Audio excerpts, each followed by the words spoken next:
सुनत सभय मन मुख मुस्काई, कहत दसानन सबहि सुनाई।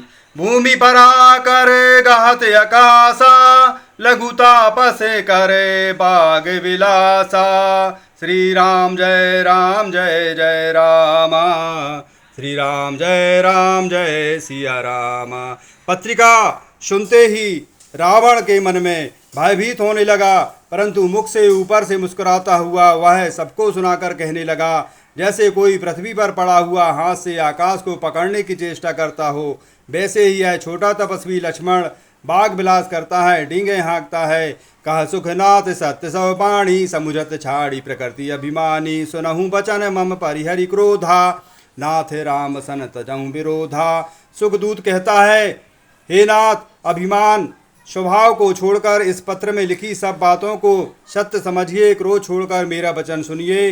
हे नाथ, श्री राम जी से बैर त्याग दीजिए। अति कोमल रघुवीर स्वभाव, यद्यपि अखिल लोक कर राउ। मिलत कृपा तुम पर प्रभु करहि, और अपराध नाये कहूँ धरहि। जनक सुता रघुनाथ दीजे, इतना कहा मोर प्रभु कीजे। जब ते ही कहा दैन बेदेही, चरण प्रहार कीन सटते। जानकी जी को श्री रघुनाथ जी को दे दीजिए, हे प्रभु इतना कहना मेरा कीजिए। जब उस दूत ने जानकी जी को देने के लिए कहा, तब दुष्ट रावण ने उसको लात मारी। नाई चरण सिरु चला सुताहा, कृपा सिंधु रघुनायक जाहा। करि प्रणाम निज कथा सुनाई, राम कृपा अपनी गति पाई। वह भी विभीषण जी की भांति चरणों में सिर नवाकर वहां चला जहां कृपा सागर श्री रघुनाथ जी हैं। प्रणाम करके उसने अपनी सारी कथा सुनाई और श्री राम जी की कृपा से अपनी गति मुनि का स्वरूप पाया। ऋषि अगस्त्य की साप भवानी, राक्षस भयहु रहा मुनि ज्ञानी। बंदी राम पद बारहि बारा, मुनि निज आश्रम कहूँ पगे धारा। शिव जी कहते हैं, हे भवानी जी, वह ज्ञानी मुनि था, अगस्त्य ऋषि के हिसाब से राक्षस हो गया था। बार बार श्री राम जी के चरणों की वंदना करके वह मुनि अपने आश्रम को जाता है। विनय न मानते जलधि जड़े, गए 3 दिन बीती। बोले राम सकोप तबे, भय बिनु होई न प्रीति। इधर 3 दिन बीत गए, किंतु जड़ समुद्र विनय नहीं मानता। तब श्री राम जी क्रोध सहित बोले, बिना वचन के प्रीति नहीं होती। लक्ष्मण बान सरासर आनु, 100 बार दिवस के कृषानु।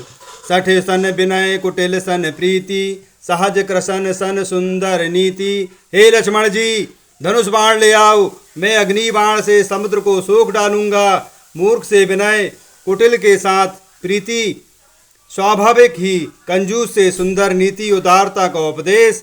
ममता रत सन ज्ञान कहानी, अति लोभी सन बिरति बखानी। क्रोधई सम कामी हरि का था, ऊसर बीज भये फल जाथा। ममता में फंसे हुए मनुष्य से ज्ञान की कथा, अत्यंत लोभी से वैराग्य का वर्णन, क्रोधी से शांति की बात और कामी से भगवान की कथा। इनका वैसा ही फल होता है जैसा ऊसर में बीज बोने से होता है, अर्थात ऊसर में बीज बोने की भांति यह सब व्यर्थ हो जाता है। अस कहीं रघुपति चाप चढ़ावा, यह मत लक्ष्मण के मन भावा। संधान्यु प्रभु बिसिके कराला, उठी उदधि और अंतर ज्वाला। ऐसा कहकर रघुनाथ जी ने धनुष बाण चढ़ाया। वह मत लक्ष्मण जी के मन को बहुत अच्छा लगा। प्रभु ने भयानक अग्नि बाण संधान किया, जिससे समुद्र के हृदय में अंदर की अग्नि ज्वाला भड़क उठी। मकर उरग झस गन अकुलाने, जरत जंतु जल निधि जब जाने। कनक थार भरी मणिगन नाना, विप्र रूपे आयऊं तजिमाना। मगर, सांप तथा मछलियों के समूह व्याकुल हो जाते हैं। जब समुद्र ने जीवों को जलते जाना, तब सोने के थाल में अनेकों मणियों रत्नों को भरकर अभिमान छोड़कर वह ब्राह्मण के रूप में आता है। काटे पई कदेरी फरई रामा, कोटि जतन को सींच सिया रामा। विनय न माने खागे से सुनु रामा, डांटे ही पाई नव नीच सिया रामा। काक भुसुंडी जी कहते हैं, हे करुण जी सुनिए, चाहे कोई करोड़ों उपाय करके सींचे, पर केला तो काटने पर ही फलता है। नीच विनय से नहीं मानता, वह डांटने पर ही झुकता है, रास्ते पर आता है। सभय सिंधु गही पद प्रभु केरे, क्षमहु नाथ सब अब गुण मेरे। गगन समीर अनल जल धरनी, इनकई नाथ सहज जड़ करनी। समुद्र देवता ने भयभीत होकर प्रभु के चरण पकड़ लिए और कहा, हे नाथ मेरे सब गुण दोष क्षमा कर दीजिए। हे नाथ, आकाश वायु अग्नि जल और पृथ्वी, इन सब की करनी स्वभाव से ही जड़ है। श्री राम।